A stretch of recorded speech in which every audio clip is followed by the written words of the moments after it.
I just don't want to live in a moral Puritan, like Salem witch trial village. I don't Yeah, want to no. like Well, Calvinist. the way I You know, look at it is just like people can have whatever feelings they want. They can have whatever qualms they want. They can associate the way on the basis of what they believe. That's fine.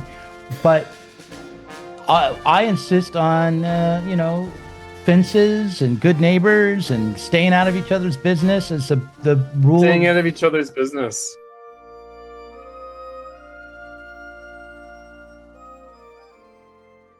All right, welcome to the Cutrone Zone again. With me, as always, is the last Marxist, everyone's favorite track coach, shaman, strategist, and resident genius, Chris Cutrone. Chris, welcome to your show. Thanks, Doug. Yeah. Yeah. So you wrote a lecture that we're going to be running in Sublation magazine. Um, it's called "Why Marxists Loved America," and Um, and I was glad to have read it. Um, I have some questions for you about it, but before we dive into my questions, I just want to ask you what brought about your urge to write this piece, and I guess follow up to that right away is: do you feel like you're maybe a little late on this because it's already February? But All right. So what happened was I was invited last fall to give a talk at the Salmon P. Chase Center at Ohio State University in Columbus, Ohio. mhm, And this is a center that was set up by the Ohio State Legislature under Republican majority leadership to try to guarantee viewpoint diversity in the state school system there. mhm, mhm, And so it's a right wing, it's a conservative center. And it was protested by the faculty who almost unanimously signed a petition, voted, faculty senate voted to protest against the establishment of the center. mhm, Um, and I was invited as point diversity within the viewpoint diversity. mhm. So, meaning guarantee that conservative voices are present on campus, then I'm the one who's going to prove that they have leftist speakers. Now, as it turns out, that's not entirely the case because Danielle Allen spoke at the Chase Center not long before me this year. I was brought in, I give a talk in the context of the Chase Society Fellows. So they're the postdoctoral fellows. So there's Mhm. full-time faculty at the Chase Center, and then there's postdoctoral fellows. I was invited by one of them in particular, who is apparently an acquaintance of Platypus members and also a fan of the Cutrone Zone. Mhm. And we discussed what we might talk about, and he did want me to say something about the 250th anniversary of the American Revolution this year. So I sort of set myself the task of, okay, this is going to be my talk, my article on the 250th anniversary of the American Revolution this year, because I've written about Marxism and the American Revolution previously. Mhm. And so I wanted to say something different and sort of make this my kind of official statement on it. I think the Platypus Convention in this year, I'm going to be on a panel discussing the 250th anniversary of the American Revolution. And the theme of the Platypus Convention this year is 20 years of platypus, 250 years of the American Revolution. Mhm. And I'm going to give this talk there as well, maybe some abbreviated version of it, but there's relatively few panelists, so I'll be able to do that. So it was, and like a lot of my writing for Compact, I was aware of the fact that I'm going to be speaking to a conservative audience Mhm. who think of themselves as very much in the tradition of the American Revolution and in the American constitutional Republican tradition. Mhm. And so I was going to, you know, nudge them a little bit. Like, Right. okay, you're for the American Revolution. Are you going to be for the American Revolution after I explain why Marxism is for the American Revolution? Right. Right? And so it's an intervention on the left. That's what I'll do at the Platypus Convention. It's an intervention on the right. Mhm. Um, And it's in the context of this moment that we've been in that kind of carries on, even if the height of it has passed, of like political realignment and reconsideration of what even left and right mean. Hmm. And is there like conservative socialism, and what would that mean? And what is the difference between socialism and progressivism? Hmm. Right. So themes that I've taken up in various of my writings, weaving those in Hmm. to a sort of basic statement of Marxism and its attitude towards bourgeois society, capitalism, and where does the American Revolution fit into all that? And where does the United States today fit into all that? Right. I want to actually start by asking you the first question I wrote down as I read the piece, and here it is. It's why did Debs see discontinuity between Jefferson and Lincoln and the contemporary versions of the Democratic and Republican parties? Jefferson was both a Republican and a Democrat. Right. Lincoln was Republican. How did these parties become capitalist? Good question. Okay, so there's a line in the Steven Spielberg Lincoln movie Hmm. by Thaddeus Stevens, played by Tommy Lee Jones, Hmm. who is he just says, how dare you, Democrats, you modern travesty of Thomas Jefferson's party. So Hmm. it was actually in dispute between the Republicans and the Democrats at the time of the establishment of the Republican Party. And Salmon Chase, by the way, guy whose dinner is named after, he's one of the founders of the Republican Party, and he was also Lincoln's rival primaries for the Hmm. presidential nomination of the Republican Party in 1860. And he was an abolitionist. Hmm. Um, they named themselves, the Republican Party named themselves after the Thomas Jefferson Democratic Republican Party, because in Thomas Jefferson's own time, the Democratic Republican Party was shorthand referred to as the Republican Party. Hmm. Andrew Jackson's Democratic Party is a split from the Democratic Republican Party. It's a different party. And the remnant, the other side of the split, call themselves the Whigs. Hmm. And then the Whigs later split into the new Republican Party and the Know Nothings, right? Which are the remnant Whigs. Hmm. So, and really it's shaped by the issue of abolition, but Hmm. also related to industrial development in the United States. So by the time that Debs is saying this in 1900, of course, the Republican Party is the dominant party in the United States. It's the dominant party in the Gilded Age. Hmm. It's associated with barren Gilded Age capitalism at its height. And Hmm. the Democratic Party has been reduced to um, really a shell of what it had been. It's relegated to minority status, and it's the Conservative Party.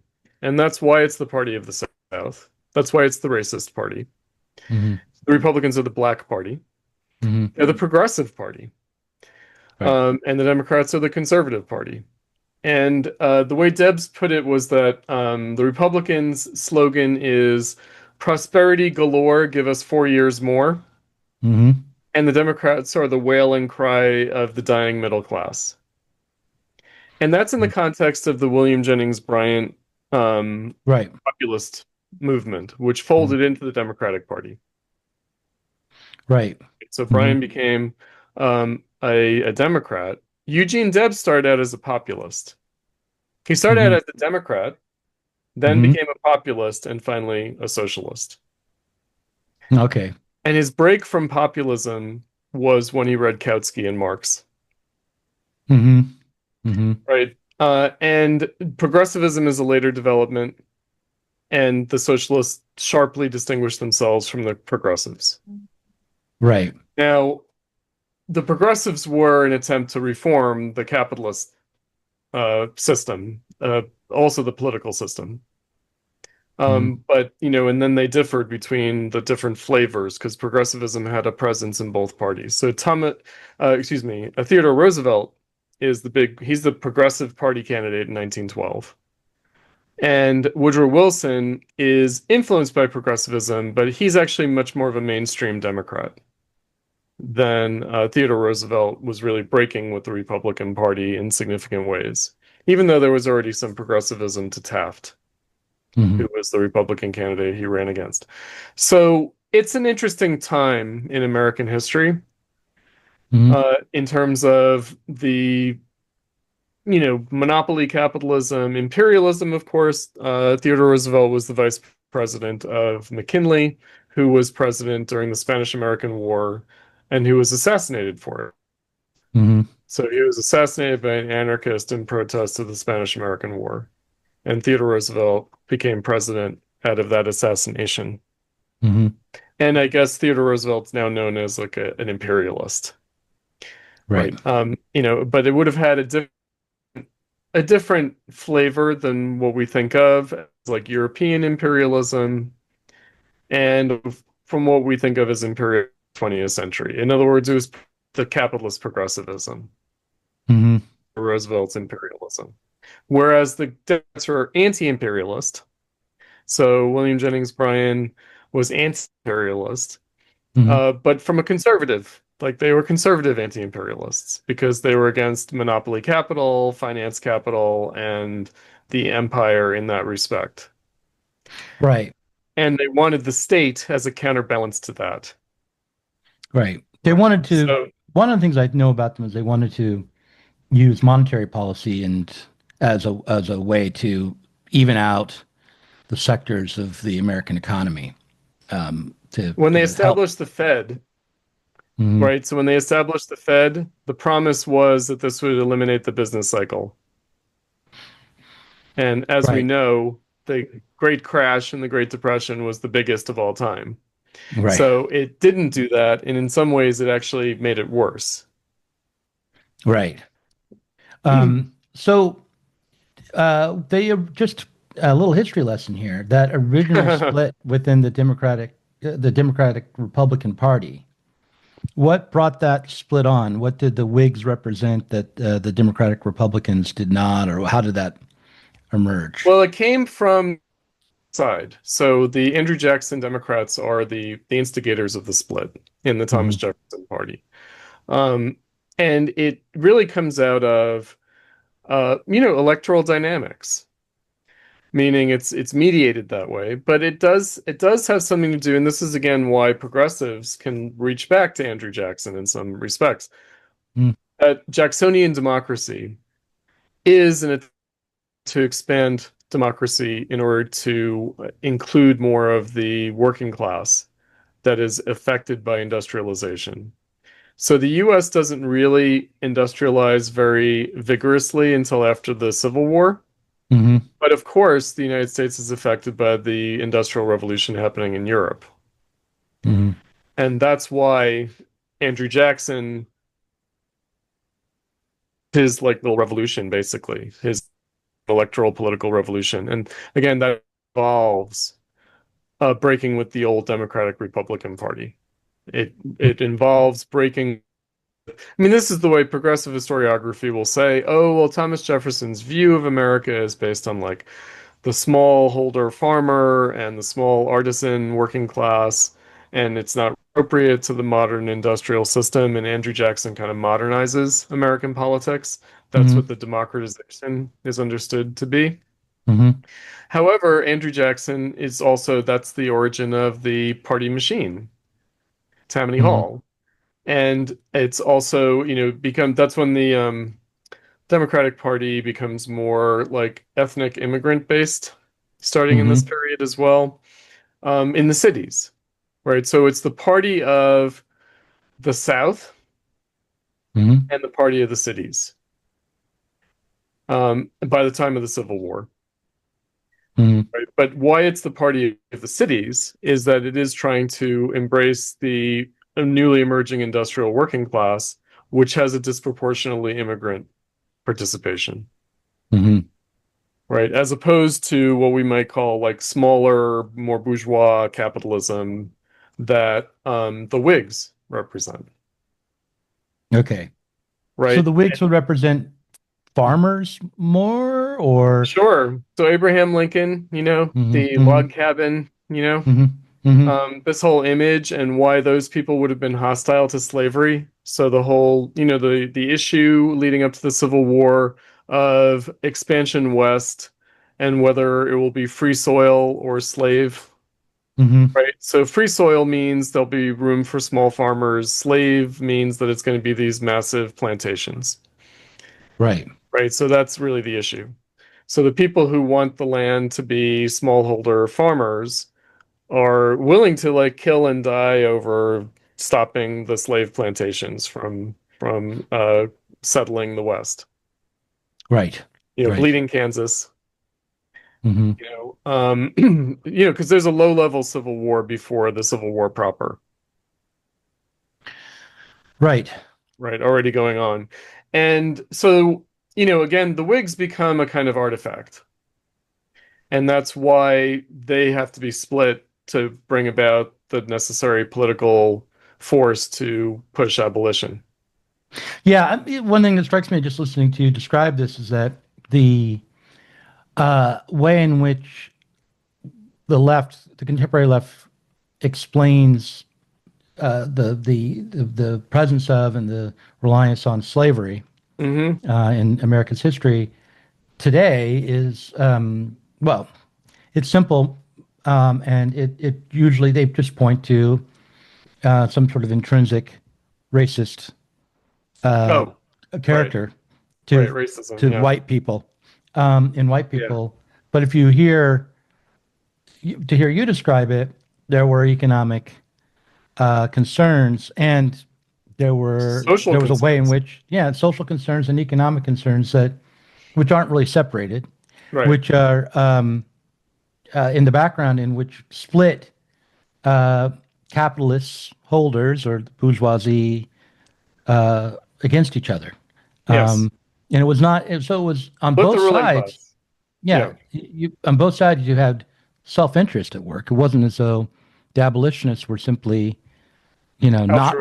racist and Right. altruistic, but rather that they had their own vision of freedom, which is based on self-interest in mind, Well, it's and that's based on bourgeois right.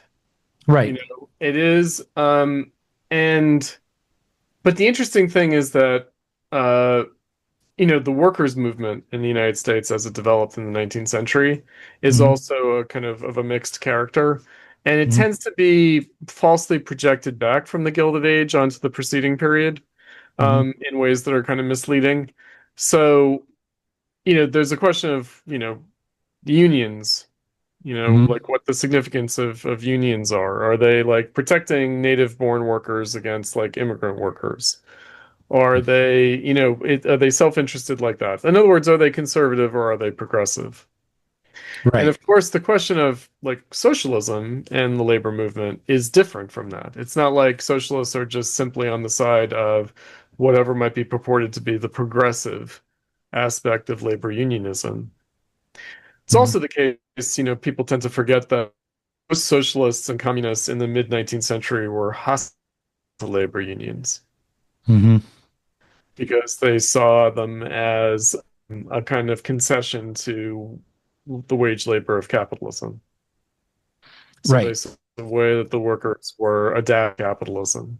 Yeah. This is a way to Right. create institutions that would uh, make the working class's position quasi-permanent, right?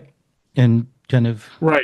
It would sort of institutionalize wage slavery, where Hmm. Marx and Engels, their attitude was, well, labor unions, the point of labor unions is not to like raise wages or working hours, Hmm.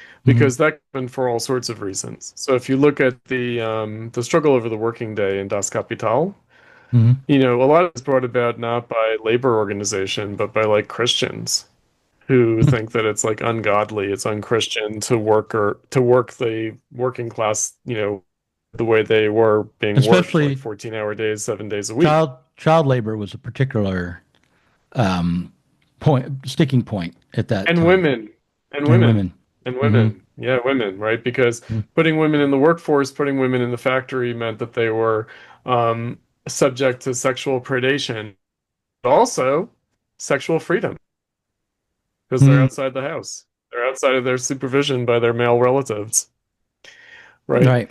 So it's ungodly, it's unchristian, and and then the relationship between that and automation and the tendency to reduce labor, Hmm. right, is complex, right? These are highly mediated processes. Hmm. And, so Marx and Engels thought that the virtue of labor unions was that it gave the workers a opportunity to self-organize. Right. In other words, they were not interested in labor unions in terms of their economic demands. They were interested in them as the basis for the self-organizing of the working class, including the kind of community organizing that's required in order to organize labor unions at all. Right? Yeah. To organize the workplace, you have to organize the community as well. So, and we could say from our perspective today that the extent to which labor unions are captured by either capitalist party and state apparatuses is the degree to which they are They're not. limited as Yeah, sites of self-organization. that's right. They're not really Yeah. about the self-organizing of the working class anymore, right? They're more about the Yeah. management of the working class. Right. I mean, there are the wobblies, Hmm. they exist, and there are other more No, I mean there radical. are impulses, and even the Hmm. established unions do some organizing, but they do so only to the minimum extent, Hmm. right? And in that way, they substitute for the kind of organizing that would need to be done. Hmm. But anyway, long and short of it is, one of my points that I made to the Chase Center people, but also to my larger audience, Hmm.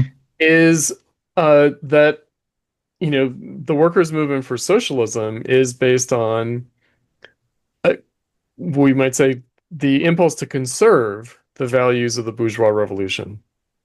Yeah, and this is where it gets tricky, because from what we've described, the values of the bourgeois revolution have led to all these contradictions and splits and difficulties.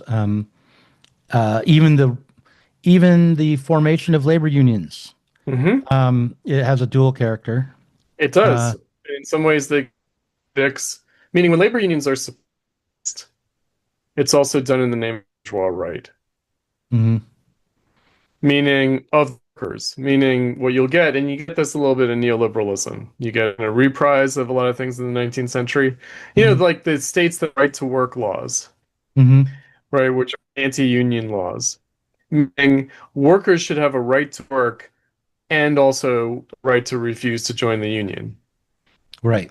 right? So they shouldn't be denied employment just because they refuse to join the union. Right. And that's a bourgeois, that's the rights of the individual worker, Mhm. but also the collective social rights of the working to refuse to be racketeered into unions, Mhm. Right. right? Or refuse to be part of like a state political apparatus like the Democratic Party, Yep. Right. you know? And so that's all in the name. That's like there's a liberal critique of unionism. It's a conservative liberal critique of unionism, to be Meaning it's sure. trying to conserve bourgeois right. Yes, Mhm. exactly. And and that's what we have in the United States. That's what people don't understand, and that's why they have to get like deranged what we're dealing with here. We don't have traditional conservatism. Right. We don't have like old style European style conservatism. We have conservative liberalism and progressive liberalism. And from a socialist perspective, Mhm. socialism on either side of that. Right. I mean, It's on both sides and on neither side. I'm not going to get distracted by my quibble there. Okay. Well, So what would your quibble be? my Just quibble just it would be might be that substantial. in the contemporary moment, there are many people who are conservatives, who are attempting to embrace what I would think of as a European style conservatism, or return There to the are. Catholic Church, or uh, Absolutely, there are. And then yeah, there are yeah, mixed cases. There's Sora Bamari, who we know, right, right? And he is both a Catholic conservative and a social democrat conservative, right, right, right? So he's for labor unions and he's for the social democratic welfare state. He's for a kind of social welfare Catholicism, right? That right. also. capitalism, right? Which, by the way, that's like there were Catholic Yeah. socialists. I mean, the right, this is They were the people I dealt with on Long Island when I was a teenager, and I was so frustrated. I was like, these fucking Quakers and these Catholic worker people, like, fuck. right, Like, can't we just have right, some Marxism, for Christ's right. No, we cannot. sake? Right. um, Um, yeah, Jesus was a fucking Marxist. He wasn't like a Catholic socialist. He was a Marxist, God damn it. yeah, right. Uh, so, uh, so what does it mean to observe bourgeois principles in form but not in substance? That's something you say is what we're Yes. dealing with today. Yes. Um, so, give me an example of how we're doing that. Well, I mean, the bourgeois principles, I mean, look, obviously the whole constitutional order, Hmm. liberal democracy, but also our criminal justice system, is based on case by case judgments, Hmm. supposedly, right? Yeah, which Um, not anymore apparently, but um, but yeah, rights it of the should be. rights of the defendant, Hmm. presumption of innocence, Hmm. the weight being on the side of the defense against the state. Hmm. But in substance, no, right? In substance, that's been eroded, chipped away at, right? And it's in the name of justice, but really it's in the name of, the functioning of the criminal justice system at all. Yeah, it's efficiency. It's efficiency. It's definitely efficiency. Meaning, it's kind of like if you really observed all the rights of the defendants, you'd have like no convictions, Hardly any. right? Because they usually are convicted on flimsy evidence. Mm. Even I mean, even when they're guilty, No, I still know, I know, I the know. state Yeah. has flimsy evidence, and so they have to like, and also look, they're just convicting so many more people today than back in the century. Right. Like it's a totally different proposition. Like the number of police that we have, the number of people in prisons, it's like a wholly different world from the early 1800s. Hmm. Like if people, if we could get like even Andrew Jackson, but if we got like Thomas Jefferson to see the United States today, he Mm. would be like, "You've really fucked it up. Yeah. Right. Like, why aren't people making a revolution?" And Yeah. he would be the first to say, "Didn't Marx say, like, why aren't you guys making a revolution? Like, I hear this guy Karl Marx, writes, right here, you know, Mhm. Mhm. what are you Right. doing? You know? Um, yeah. So I this morning was just watching a little clip on YouTube of a game show from the 70s. I forget the name of the game show, but what they were asking was the contestants to say who was the most trusted figures by profession in society. And they would put up, it would be like car Lawyer. salesman Oh, or okay. senator or advertising man or mortician, right? And there were the most trusted category was the policeman. Wow. Yeah, in like 1977. Um, uh, Wow. so the policeman beat out everybody, but who was the one? There was one category that was even more trusted, but beat out the mortician, and beat out the senator, beat out the car salesman and the advertising man. And I think today the No, policeman would be the least trusted. would be Um, among them. I mean, the irony is that this is like the Dirty Harry era, right. right? And so the thing is that the police are much more bureaucratized and Hmm. limited in their ability to make judgments than Hmm. back in the 70s. So in the 70s, the beat cop can make judgments about whether it's worth arresting someone or not. Whereas Right. today, every action that a police officer takes has behind it this whole legal bureaucratic apparatus that they have to keep in mind, right? Right. And so, not to say that they don't commit abuses, but they do Hmm. so under conditions of extreme regulation and bureaucratization. Of course, doesn't get rid of abuses. In some ways, it makes the abuses worse, Right. right? But but when we think of like the 60s and 70s, we think of the arbitrary authority of the cop on the street who is never going to be held accountable for anything that he does. Right. Like in the French Connection. Yeah. And Yeah. it's like, well, actually that made them more trustworthy. by the Right. people because you knew Right. what you were dealing with. In other words, you weren't dealing with some complex litigation liability apparatus problem. Hmm. You Right. know, where basically cities decide, well, we can tolerate this percentage of police abuse because it costs us this much money in lawsuits or in settlements. You know, Right. Also, you but had more they people living, not, it's worth noting, you had more people living in rural areas and smaller towns did. uh, and Yeah, they and did.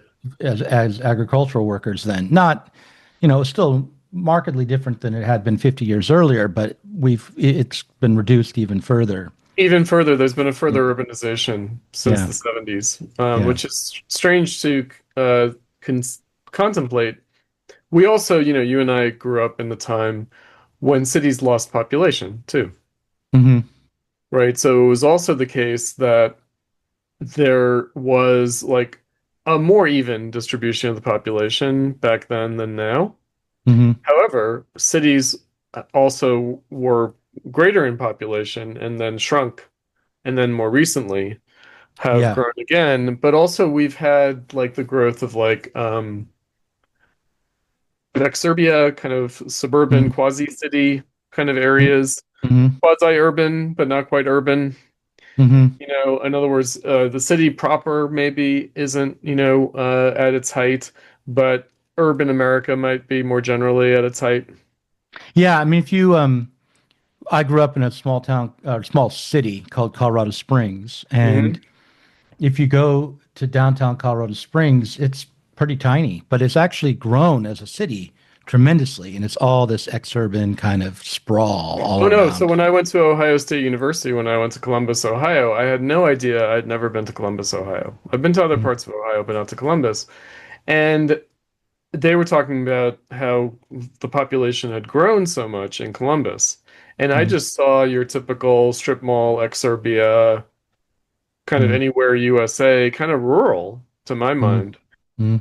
And yet, no, this is Columbus, Ohio, and this, has this high population. And I was like, but where are all these people? Well, it's because it's a sprawling exurbic thing. Right, right. I want to read a section from from your lecture, from your piece. Hmm. You wrote, "The bourgeois revolution was the emancipation of the rights of labor against its traditional restrictions in the previous state, the Anshan regime, and its official religious sanctification. In this respect, it was the rights of private production and appropriation in civil society, which was the right of individuals to pursue their own chosen labor, offering its products on on the free market. But this was a social form of labor. The social relations of free exchange, trade, and commerce as a form of social cooperation and community. The freely associated laborers." And then you go on. "The exchange of traditional civilization governed by customs was replaced by trade according to worth, freely negotiated according to the value of labor in the market." So I have a comment on this, which is, when I first became interested in Marxism, I thought that the trouble with capitalism was exchange. I believe that we Yes, somehow had to overcome production for exchange, and worried this would require a powerful centralized state with military control over the population. right.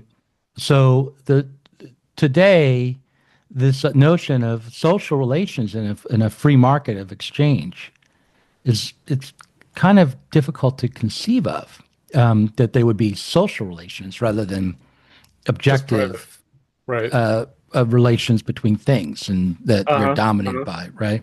Uh-huh. Uh-huh. Um, so um, this is a moment where I think, okay, well, it's difficult for me to quite comprehend how we could, as socialists, return to an embrace of social production for exchange.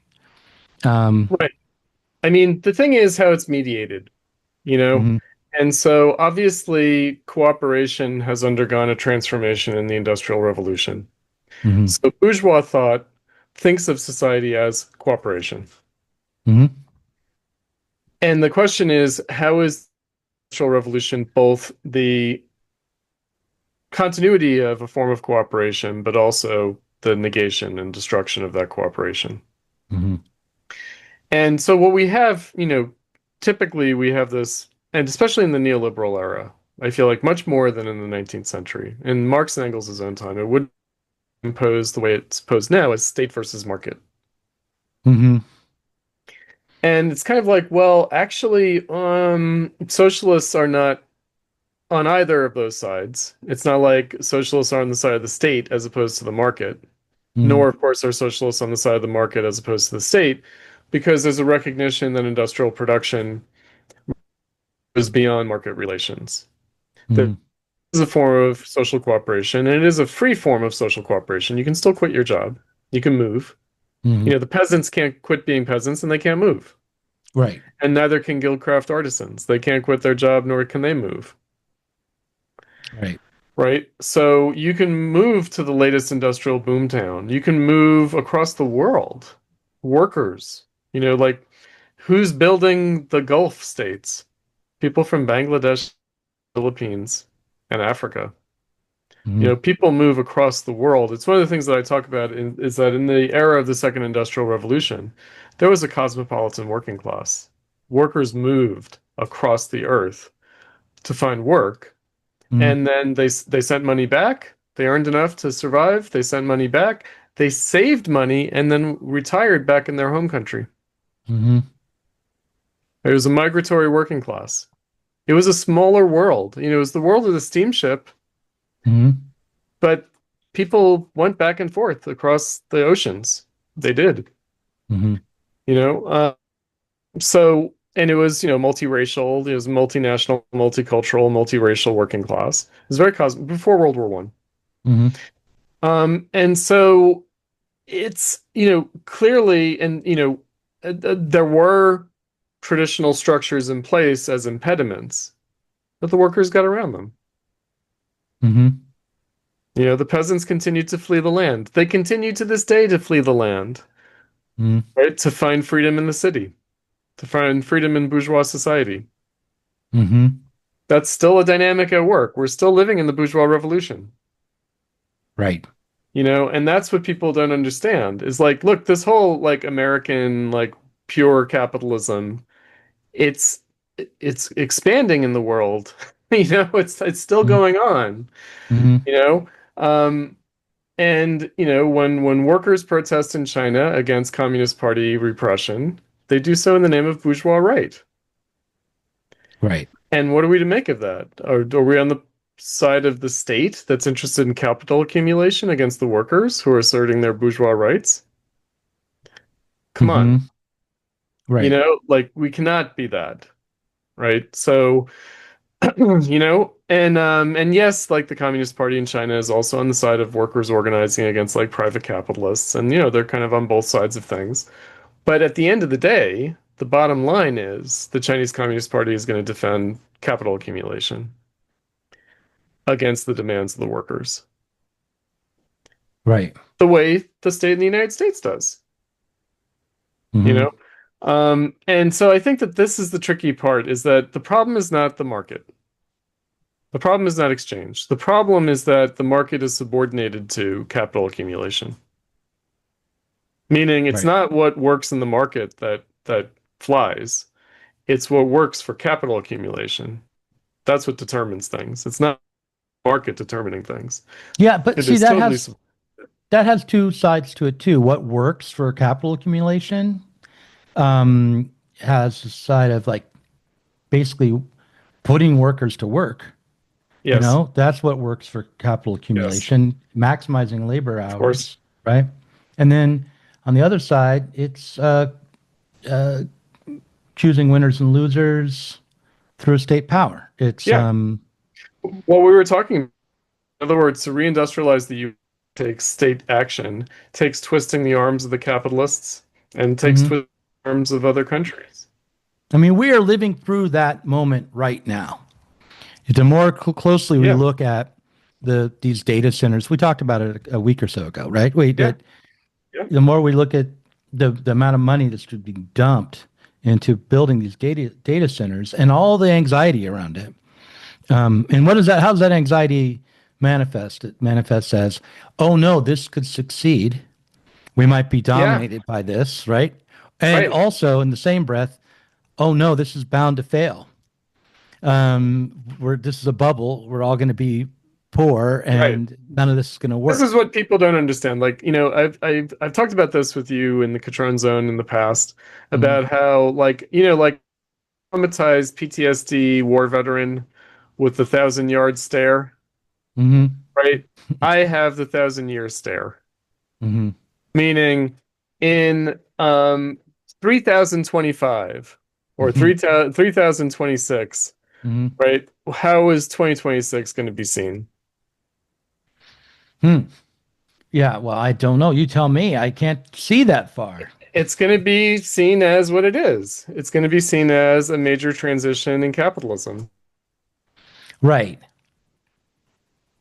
Yeah. You Yeah, I know, in think other you're words, like just obviously, like in other words, if you just look at it, or if like Martians visit the Earth or have been monitoring it for like the last century, what do they see when they see the Earth?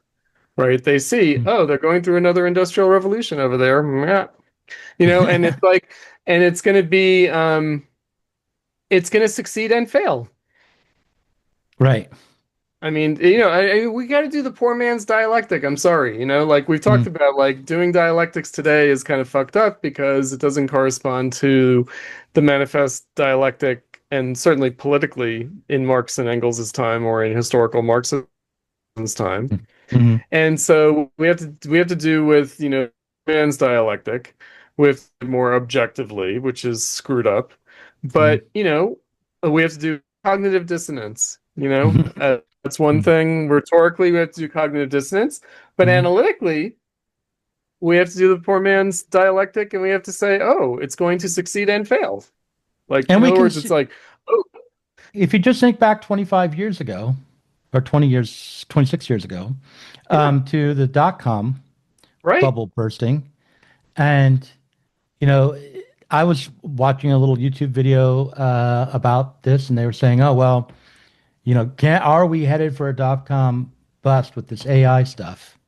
Well, what happened back then was you had all this expenditure on fiber optics, but the last mile was still telephone wires, and people couldn't get on the internet and access things fast enough for these new companies to really benefit from the right, access to the internet. So a lot of companies went out of business.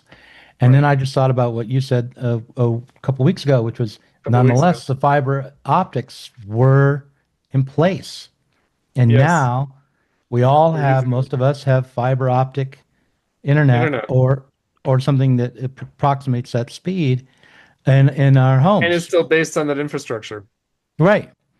So the early adopters may have, you know, Gone out of business gone out of business, gone bankrupt, had real troubles, but eventually, and not too long after, not too five, long six, after. 5, 6 years, Right, it all started to come together. And now we live with that high-speed internet as just baseline. right. It's Um, not don't like the even think about it. dot-com bubble put an end to, the internet economy. Right. Not at No, all. Right? it It just didn't. greased the wheels, meaning like like capitalism grows through its failures. Right. It grows through its crises, Hmm. meaning it shakes out. And you Right. have massive consolidation also. Right. I mean, I don't want to get too distracted from the America part of this because I want to go back to Thomas Well, America is Jefferson. the place where it runs the wildest, meaning Right. it still is still, it's still dependent on the state, and the state does pick winners and losers, but in fact it's still more dynamic than Europe, Right. and it's still more dynamic than China, Hmm. meaning uh, China suffers the consequences of making the wrong choices of winners and losers more dramatically than the US will. Because there'd be someone in the wings ready to pick up the pieces when the wrong choices are made. Yeah, there's an opposition party, Hmm. Hmm. right? Hmm. Um, and there's a pluralistic, there's a competitive political system. You were talking with Ben Studebaker about why it's not fascism because it's still a competitive political system. That's true, Right. right? And and I know that I've always people where I'm like, yeah, the last fascist in the world is the Chinese Communist Party. You know, because like, okay, okay, children, you want to say that it's socialist, But everything that you say about China makes it socialist could also be used to say that it's fascist, Hmm. So, what did you know? Thomas Jefferson like about Saint Simon, the utopian socialist? What was it that he saw that he wanted to endorse in the utopian socialist experiments back in the day? That's just something else I wanted to Well, of ask you after course, reading.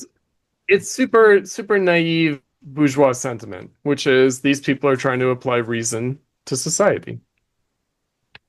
Okay. It's just very straightforward. So I think that there were Saint-Simonian communities in the United States, Hmm. but Robert Owen, made more of a kind of public splash. And there are Hmm. differences between the Fourierists and the Saint-Simonians and the Owenites. Hmm. But generally speaking, this idea that we're going to do, I mean, Saint-Simon is more associated with a kind of science of society Hmm. kind of. Hmm. And look, these bourgeois revolutionaries were nothing if not like Renaissance humanist, Enlightenment, like science type people, right? Right. They were interested in science. Mm. And like we might today be like, oh, well, that's kind of quaint, but it did mean something different than the way we experience science today, because we experience science compromised by capitalism. Hmm. And while the utopian socialists do point towards the future of capitalism, they do. Their industrial model community experiments do seem to point to the company towns of the late 19th century. Hmm. There is a kind of militarization of labor, for example, in the phalanstery, you know, in the Charles Fourier phalanstery, in the name of efficiency. So the utopian socialists can also look dystopian. Hmm. Right, and I think that that's also something to keep in mind is that every capitalist utopia is also a capitalist dystopia, but the obverse is true as well. Every capitalist dystopia has its utopian like Right. potential it's expressing, Hmm. and that wants to be realized in a different way, not as a capitalist dystopia. Hmm. And that socialism won't be any of these things. I mean, this is the other thing that I've been thinking about lately. I've been thinking like the proposition of socialism, like our campaign for a socialist party. Hmm. And what kind of appeal are we making to people? And if we are making an appeal to people as intellectuals, including like working class intellectuals, do we have to promise them an image of the future to be pursuing? Because it's kind of frustrating to not have like this is the image of the society we're working towards, Hmm. and to rest content on no, we're gonna build a socialist movement based on the common sense bourgeois sensibility of the working class as it exists today. Hmm. Right? That sounds like either perverse or maybe strangely uninspiring, or inspiring but only in this kind of very arch kind of way that you need Hmm. to like know what that means or something. Right. Uh, that it's like paradoxical. It's like, oh yeah, socialism based on the common sense of the working class, which is actually based on bourgeois right. And it's like, oh wait, this is esoteric Marxism, or something, right? Yeah, it Um, seems esoteric, but it's also like really obvious. I don't know. it's the It's. critique of the Gotha program. Hmm. It's the critique of the Gotha program, and it's just been there. Marx was always very clear about these, and Marxism was always very clear about this. Lenin's State and Revolution is his most utopian Hmm. work, and yet the dictatorship of the proletariat will be brought about and established and will develop into socialism on the basis of bourgeois right. Right. Hmm. And some kind of social change, meaning people what they consume based on how much they work. Hmm. Right. It won't be to each according to his ability, to each according to his need, from each according to his ability. It will be to each according to their work. And Yeah, some for a work will time. be more But in the critique of than the other Gotha work for a program, time. Marx spells out Yeah. exactly how, or at least not exactly how, but he sketches out how that approach from each according to their work to each according to their work will be overcome by becoming but when the contradictions of that are made transparent to all or Yes. obvious to all, Yes. um, Yes. and that and as the working class is freed, the productivity will. The theory is that the productivity will rise, and the from want will be the norm, and at which point, from each according to his ability to each according to his need, will not be seen as utopian, or Yes, impractical. And in a right. way, I mean, we're nearly we already already there. have it. Yeah, right. We already have it. That's already from each according to his ability to each according to his need is a concept of, I think, Louis Blanc, Hmm. who is, according to Marx, a bourgeois socialist. Like, this is not Marx's own invention by any means. Right, And it already is the bourgeois ethos. Meaning there right. already is this idea that, oh yeah, people who are too sick to work Hmm.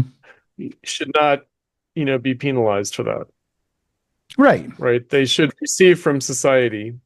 And then the question is, well, how, right? Should the state do that or private philanthropy, And but the way right? the flip side of that is those who are the most productive Mm-hmm. should be given the most resources because Mm-hmm. they're going to transform society and the world the most through their own productive activity for the benefit of all. So, Right. But we're also going to demand from them that right, they fully exercise their ability. right. Well, right. That's what the, to each according to their need Right. means, right? Mm-hmm. But on both sides of On both sides. right. Yeah. So I Um, think that that's already a bourgeois sentiment from each mhm, according to his ability to each according to his need. And the sort of conservative liberals and the neoliberals. I mean, the real problem, Doug, is that we're dealing with neoliberalism, mhm, and we're dealing with the sort of um, trauma, traumatic memory of all the catchphrases of neoliberalism. mhm. And just say have always been this crazy person, Doug. Okay, you ready? Yeah. Since the 1990s, I have always been the person who is like, neoliberalism gets a bad rap. What's the Mhm. rational kernel of neoliberalism? And then in the era of the war on terror, I was like, these neocons are really being unfairly vilified. What's the rational kernel of neoconservatism? Mhm. Because I'm a Marxist, meaning like I don't think that these things can exist if they have a rational kernel to them. Right. And especially when we're dealing with social reform ideologies. Like we're not talking about like atavistic, like antisocial, like racist ideologies. We're talking about bourgeois emancipatory ideologies. Yeah. And yes, they are twisted in capitalism and it's fucked up at some level. But let's just wait a second and say, it's not Hitler Aryan race fascism. Right. You know what I mean? Like there are far worse ideologies out there than neoliberalism and neoconservatism. Like neoconservatism is like, yeah, fuck, we should free the world, use the US military to free the world. On the face of it, how can you argue with that? You can't really argue with that, except for the fact that we know that that's not what's going to You can happen. only really argue it tactically. Yeah, You say things like, well, when you bomb a people, that you drive them into the arms of authoritarians. And which is so, either true or not true. We don't know, right, whether it's true or not right. true. But that's a kind You of know, argument I would make, back 25 in the years. day, back in Yeah, the day, right? Exactly. right. And so I've always been this person that everybody loves to hate, which is that I am going to say there's a rational kernel to this, Mhm. and that everything that has seemingly gone wrong in the last 25 years, neoliberalism and neoconservatism, should not just be turned into what we are not, right? Right, We shouldn't just be like, oh no, socialism is just not neoliberalism, right. Because what right? would that be like? Nativistic nationalism? I mean, look, Right, there are people who are willing to do that, like Tucker Carlson and JD Vance, right. right? And it's like they are the more honest ones, you know? Mhm. And so, the socialists, the left, the communists, people today who think of themselves as these things would never in a million years imagine that they are with essentially in sentiment with Steve Bannon and JD Vance and these people, right? They wouldn't in a million years. And I'm just like, but you have more in common with them than I do because I'm Right. not anti-neoliberal. I'm not an Right. anti-neocon, like what, America first, isolationist, something or other, American nationalism, Hmm. right? Like no, right? So the left has more in common with the right. Right. That the right wing discontents with the system that's gone into crisis. And at this point, we can just sort of smile at the neoliberals and the neocons. They've become quaint museum curiosities, Right. Yeah. but there's a lag in consciousness. I mean, You they're know, still out there, the neoliberals and the they neocons. are, but they're just like everyone else. They're like people on the left. They're doing podcasts and complaining. Yeah, well, like Obama was recently on some podcast, right? But Um, we know these like the bulwark people. The sort right. of Oh, right. pre-Trump Republicans who are Yeah. now like Democrats or something. And Well, I don't know what they are. I think the Democrats are now them. But anyway, yeah. they endorsed Kamala. They Right. endorsed Biden in 2020 and Kamala Well, they in just endorsed 2024. anyone who isn't Trump in 2024. Absolutely. And I kind of feel like, okay, so, it's cute. We went to the Principles First, Right. right, anti-Trump Republican counter convention, and Ed Remus said, I feel like I'm in like a Trotskyist convention. Right. It's like a room rented in a restaurant and it has about the same number of people as like a sectarian left group having their annual convention. Yeah.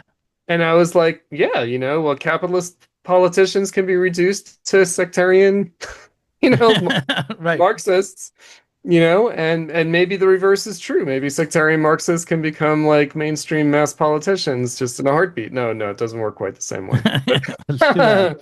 Right, too bad that it doesn't.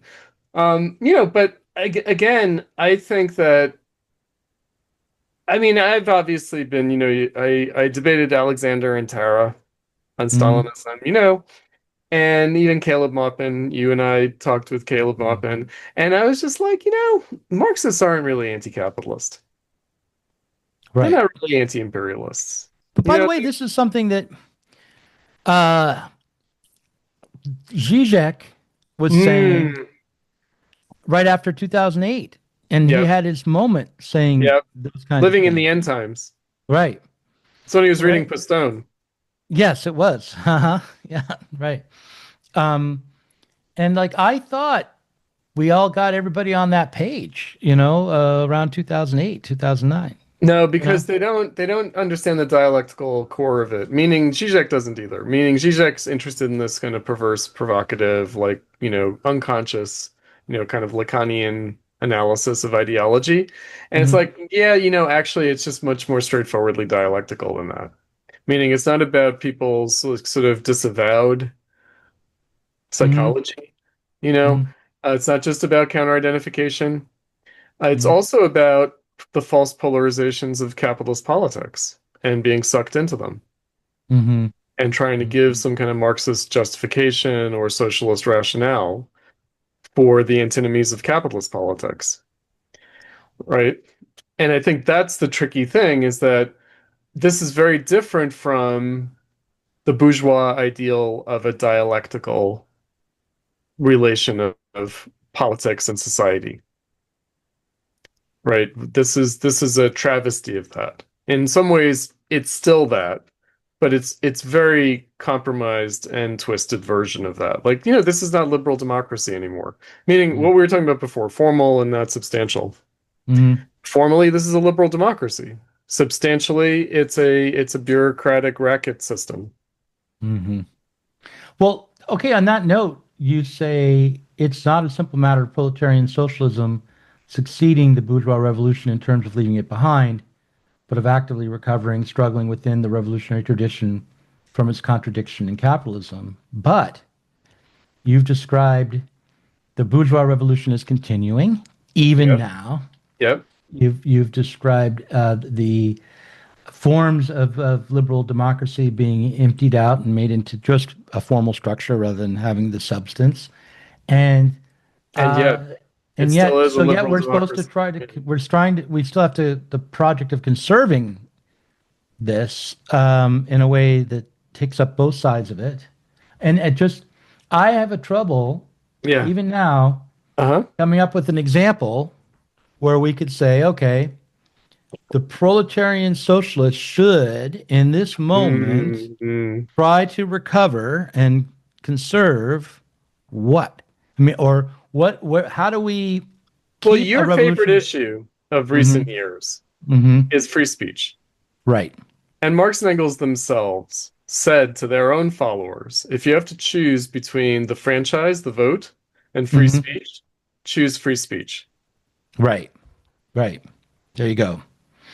And I do see that because if there's a bourgeois right that we could try to reinvigorate with some substance, it would be free speech, free expression. Plausibly, in other words, are you going to reform the electoral system?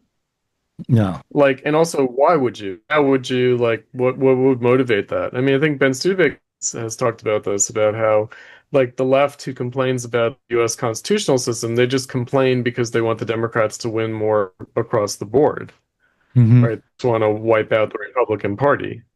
They're interested in democratization of the US Constitution is just about completely wiping out the opposition party, Right. Hmm. right? Right. If you didn't have the state system and the Senate and you got the Supreme Court, then Hmm. you have the complete dominance of the Democratic Party, Right. right? That's what motivates that, you know? Yeah. And so, do socialists want the untrammeled rule of the Democratic Party? No. We Right. wouldn't want the untrammeled rule of the Republican Party either, Of right? course not. But that's functionally that's what prioritizing democracy over free speech would mean, Right. right? So Yeah. if you put a bureaucratic apparatus in place that Hmm. regulated how people could run political campaigns Hmm. rather than super PACs and fund whoever and sort of unlimited advertising and open airwaves, you know yeah, Citizens United, like, is money speech? It is, right? Because what's the alternative? Alternative is a bureaucratic board deciding what legitimate political speech is. Hmm. Right. Yeah, that's right. I mean, you don't have any other way to get There's your no other voice out. way, right? Right. And so it's like, um, so I think that, Well, actually, in that's why today's age, you do. You can just go viral, Mhm. right? You can try to, You can go viral, yeah, but right. now, of course, we know Web 2.0, like, I guess they didn't have, like, going viral in Web 1.0, but Web 2.0 is obviously a lot more controlled. Right. Mm. And it's controlled in all these ways, right? Like, it's like the app stores control what apps you can get and Right. control, like, the software and the content of the apps Hmm. in some way. We know that authoritarian regimes are able to limit the internet in their countries, Hmm. and that's also utilized in the Western European and Which United is States. why things like net neutrality and fighting against the censorship apparatus in the United States and fighting against European rules Yes, that are trying to standards. police Yeah, the United States is an important thing to do. Um, absolutely.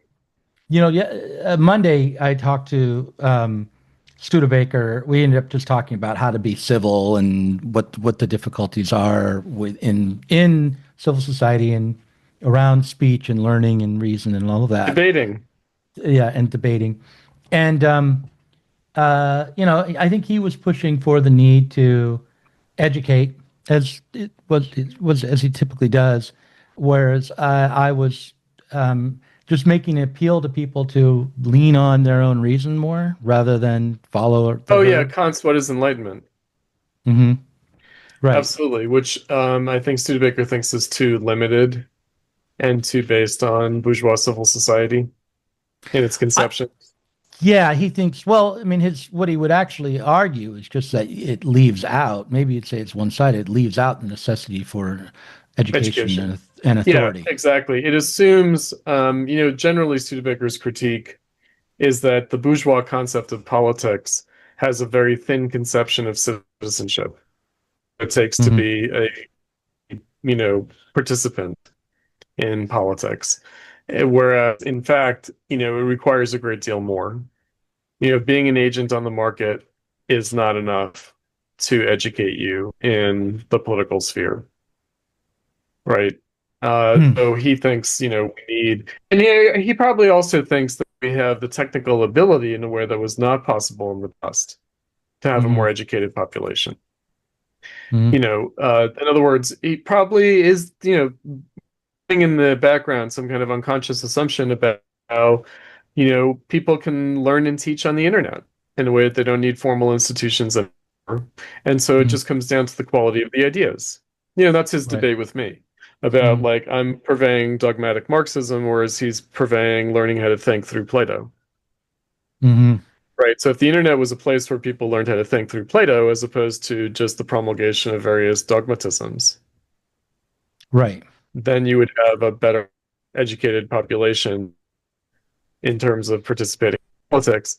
And I think, I mean, obviously he thinks that that's all we can do now anyway, because the system is so gummed up and blocked, Hmm. right? And he would not discount the fact that you need other things, but I think that he would basically assume a sort of societal progress where we're in a position now to have a much better educated population than in the past. Hmm. That seemed to be not just counterintuitive, but counterfactual in so much as It's that I unclear, don't. Doug. It's unclear. Well, I mean, The that reason people I say seem to be that, more educated in the past than they right? are now. Well, people, right? Hmm. So it's, The it's like, typical high school student, say, right. you'll get these. Well, that's true. I mean, I think so. But again, Mm. we're like old guys who are yelling on our Yeah, and lawn. I'm not even talking about our generation. I'm talking Right. about, The well boomers. before us and before the boomers. Like a 1920s high school student would have been educated in things that we never touch, and But check it out. We've talked about this before. Remember that in the 1920s, Mhm. the number of people who graduated high school Oh yeah, are now the number of people who graduate college. or maybe even less than that. Maybe even less. Right. Right. Back Hmm. then. Because Hmm. you didn't need a high school degree to get a job. Right. Whereas for a time, you needed at least a high school degree to get a job. And now it seems like you need a college degree to get a job, which is crazy. Right. Right. So the thing with education is that I think that I still have the bourgeois idea that people are educated in social life, Right. in practical life. They're like formal education. I mean, look, I'm a teacher. I'm an academic teacher, and my Mm. sense of it is that people's ability to relate to ideas is limited by their practical social experience. Right. Meaning, if they haven't had certain practical social experiences, these ideas won't really register very deeply.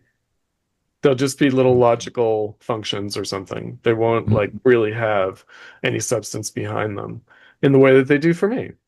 Mm-hmm. The abstractions have substance for me based on my experience of living in society. Right. I don't know. I was just talking with Spencer Leonard about this, Hmm. about how, when we were kids, it's like Stranger Things or something, right? Right. When we were kids, like children ran wild, Mm. whereas now they're not allowed to, and they really suffer for it. They really, Yeah. I agree with that whole idea that they, Children ran wild when we were kids, but we were also all TV babies, and who sat on our asses too much and needed to get the but hell out. TV wasn't that interesting. Remember, there were only a few channels, and so I definitely wanted to be at home to watch my favorite television show, Mm. but that left 12 more hours in the, you That's know what I true. mean? Yeah, Right? yeah. You And didn't want so, to tune in at 8 a.m. and watch whatever the hell Today Show, yeah. or the shows for your mom because they were aimed at housewives back No, then. now everyone has become a suburban housewife watching the soaps. And Right, that's why right. they're all on Valium the way they were back then. Except we've updated the drugs that people are on, Right, right. right? Yeah. And you can carry around the soap opera TV in your pocket, Right. right? Because Yeah. that's what Instagram and TikTok are. They're basically like daytime TV all the time, Mm-hmm. you know? Yeah. And it's Right. like, and that's shit. And so, and that's basically what it's gonna be, meaning I feel the depressing aspect of the internet. In other words, Right. I feel like the internet makes me depressed because I know that there's such a thing as life other than the internet. Hmm. But I feel like with the kids, they don't know that there is another life. So they're depressed, but without being aware that they're depressed. Right. Whereas I'm I depressed and aware of it. Yeah, I just I'm gonna I really don't like being as old as I am because I hate telling stories about back in my day because it doesn't seem like it You got to should be. embrace it. At a certain Yeah, point, Doug, you got to embrace it. You got to yeah, say, but I've got a certain amount of gray hair and yeah, I certainly. lived through certain things. I know But certain look, things. but what depresses me about it is not so much that I'm so old. I mean, that does, but also Yeah. that this is such a distant memory now because it was so It's before people were normal. born. Yeah, so well before people were born when I'm about to talk about it. It's like when, 1986, 85, 86. Yeah. Yeah. Um, I had friends. We Most weren't, people weren't born yet. yeah, most people were not. Um, my friends and we weren't the athletes in the school or anything. We weren't the adventurous No, types, but we rode our bike down to this bridge and discovered that someone had thrown a rope adventurous up, enough. right? They had thrown a rope Yeah. up in the That's works, and exactly what then I you mean. could swing over the river, right? And they were just not deciding. No one was around to make sure it was safe. We didn't have any conception of that. There was no hall monitor or and we did that, and we would go there, and then we'd like all sorts of talk and imagining that Hang maybe we out. were we were James Bond or whatever, even though we were too old to really imagine that or play that way. But it's like, oh yeah, we're climbing up in the bridge, like letting a train go over us as we were up there in the lattice work. Because why? Because we're bored and it was a Exactly. Saturday. You know. Exactly. And so, but exactly, I would say that, like when we say education, Hmm. it seems like it's formal education. And it's like, but formal education should be based also on being able to relate to it. Right. And I'm just afraid people don't relate to it. Like it's just a pure abstraction. It's just, and also it's something that I'm very aware of. People, what they're learning in school is etiquette, but they're talking the talk. They're not really learning ideas. They're Right. learning how discursive norms. They're not Mm. ideas. They're learning discursive norms. They're learning how to be polite. Their Which learning is should not be a liability for the company to work for, right. Right. not to be a Well, rude the crazy the problem barbarian. thing is I'd be okay with learning how to be polite, but the problem is being polite actually means not being polite sometimes. It means knowing who to Hmm. attack. It means like Hmm. following the trend. And that's what's Oh, I oh mean, yeah. Well, especially there's that. online. No, we've got our 2 minutes of hate for real. Yeah, yeah, we really do. Yeah. You know what I mean? Yeah. And it seems Like more that's pronounced. All of a definitely sudden the it's like case. more obvious and pronounced. Well, we'll talk about this in the parrot room maybe, but than ever. Yes. I want to read one more quote from your piece. It Yes. is choosing the pessimistic version of capitalism and progressive welfarism has meant doubting the possibility of socialism that Marxism originally recognized in capitalism as a self-contradictory form of freedom. A self-contradictory form of freedom is a kind of unfreedom. How does this form of Hmm. freedom have potential? That's my last question. What is the potential in the unfreedom that's born out of this self-contradictory American capitalism? Okay, so there are two aspects to it. So one, of course, still the persistence of bourgeois formal freedom that we talked Hmm. about. Hmm. That workers can still quit their jobs and they can still move to other countries. Right. Um, and that capitalism requires that of people to be able to do that. The other part of it is that capitalism destroys itself. So it's an unfree form of freedom, but it's still freedom in the sense of whatever we're dealing with right now, you can be sure it's going to be gone, Hmm.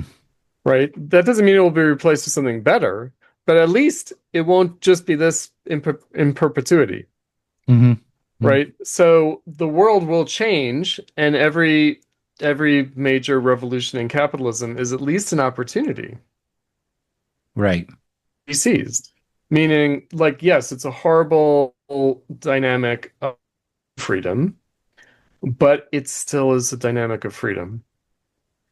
Hmm. Again, like people get, upset about like oh, Chris Cutrone, he realized China's already suppressed the US. No, China is two-thirds the economy of the US. Mhm. Two-thirds, with a much larger population. People do not understand, right? The per capita GDP in the United States is so much higher than the per capita GDP in China. Mhm. That's what matters. There's actually a recent sort of map of the world. Mhm. It's kind of unfortunate. It's the walled world. That's what they call it, Mhm. the walled world. And Yeah. it's horrible because I'll share with you and we can put it up on the screen. Okay. Uh, I, yeah, I'll but I'll edit it it in maybe. Yeah, because I can't. Well, yeah, maybe I try could just share to. it. You Yeah, might be able to. You might just be send able me. to. But let me show it to you, and then we can maybe do something with it. But it was one of these shocking, You know, graphs send it of to me in like, the chat here on Facebook. I can send it to you in Facebook. Okay. Well, let me share my We're screen. It will so let me. old. We're still using. No, I'm not sure I can turn on. I'll send it to me and I'll share the screen. Did you send me an attachment? Yes. Okay. Let's see if I can find it. I googled it too, but Yeah, you'll see. there it You'll is. see what I There mean. we have it. Yeah. Okay. And So. it's just a crazy like statistic about like basically the United States, Japan, South Korea, Oceania, Mhm. Europe, Israel, of course, is percent of the world's economy and 14% of the population. Whereas the rest of the world is 86% of the population and only 27% of the economy. Yeah, see, now they don't say economy, they say income on this Oh, map, right? income. Well, so that might 73% of be the world's income. And that actually that, sets up yeah, that's this okay. idea of like the oh, Extraction. we're extracting, we're robbing. But No, if you so say actually, economy, maybe that's not a great map. In other words, there are other maps that show like relative size of continents and countries in hmm terms of the global economy that's just based on GDP hmm and per capita GDP, and that's just as alarming. right? I mean, the thing about income that I just point out is under capitalism is that income is not a matter of extraction ever, really. It's a matter of So, the creation of a surplus. And, we could get into the weeds about how the surplus is divided up globally, but I think it's fair to say that the United States produces a massive surplus of labor and also, the commodities. United States, in comparison to Europe and Hmm. Japan and the rest of the world, really depends far less on trade. So the Right. percentage of the US economy that's based on trade is like 34% or something, whereas Hmm. in most European countries, it's the majority. I'm going to read one last quote from your piece here, and then I'll just let you comment on it. But the crossroads of socialism or barbarism has cut through the heart of America as a preeminent capitalist country for the last 2 centuries. It still does. Hence, so does Marxism, indelibly. As we remember the American Revolution and its historical legacy, we are haunted by the remaining task of socialism to realize the historic promise of freedom as a dialectical truth of capitalism.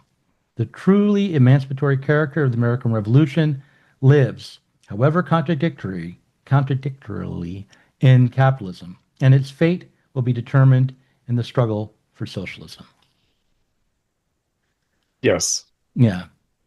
I mean, Yeah. another way of putting More it, dogmatic Marxism. more dogmatic Marxism. Another way of putting it that I again, I was challenging the Chase Center people, and I do want to push the point on the left, especially as regards their anti-Americanism. But I will just say this.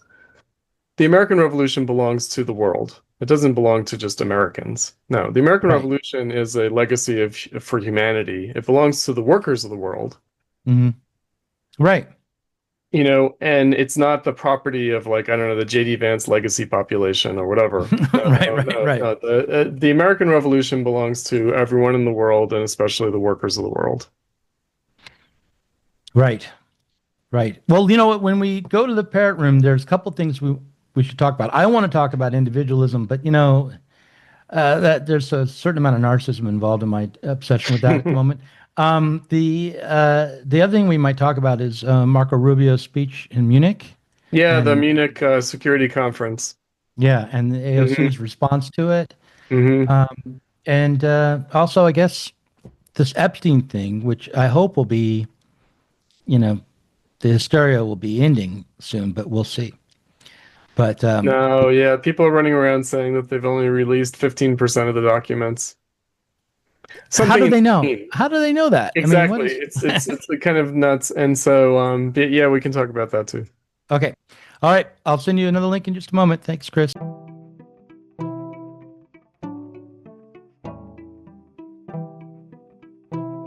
If you enjoyed this conversation, please do consider supporting us on Patreon. Our patrons help to make sure that Sublation Media can continue to provide interviews, videos, books, and articles that are critical of the left from the left. If you are tired of remaining stuck within bourgeois ideologies and politics, help us sublate them both.